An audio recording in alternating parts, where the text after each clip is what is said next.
Known for his showmanship, many fans remember when Hendrix set a guitar on fire at the Monterey International Pop Festival. Moments before he set it alight, though, he switched instruments, and now this black Fender Strat is being auctioned in London. It's expected to fetch more than $200,000. Well, today would have been Hendrix's 70th birthday, and for more on his enduring appeal, I spoke with Levy. He's the editor of Billboard Magazine. He joined me from New York. He only released 3 albums. How come he's so influential?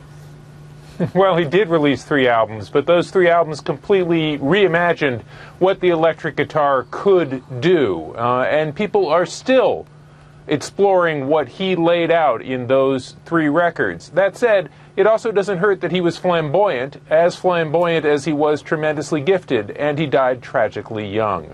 He's been described as #1, and everyone else, frankly, is just #2 and quite a distant #2. As a guitar player, he continues to be the mountaintop. He tops every magazine's guitar player poll, and yes, you're right, everyone is a distant #2. His contemporaries knew this when he first came from America to London, which is really where he made his reputation.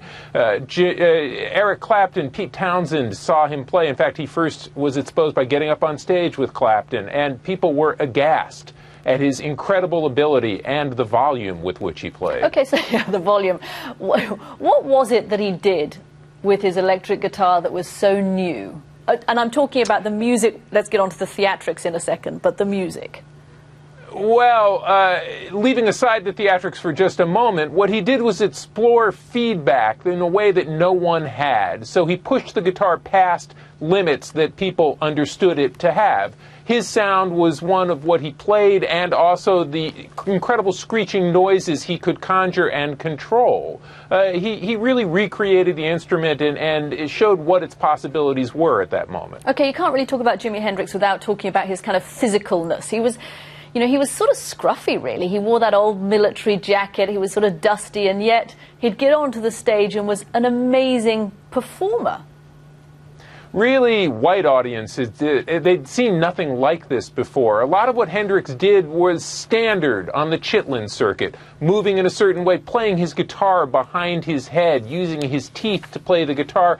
These were all staples of the black Chitlin circuit through the South, and in fact, Hendrix had played there. But white America and England had really never seen anything like this. So there you were, hearing something you'd never heard before, seeing something you'd never heard before, and it being London in the 60s, quite possibly taking something you'd never taken before that made everything look different. It was really quite amazing.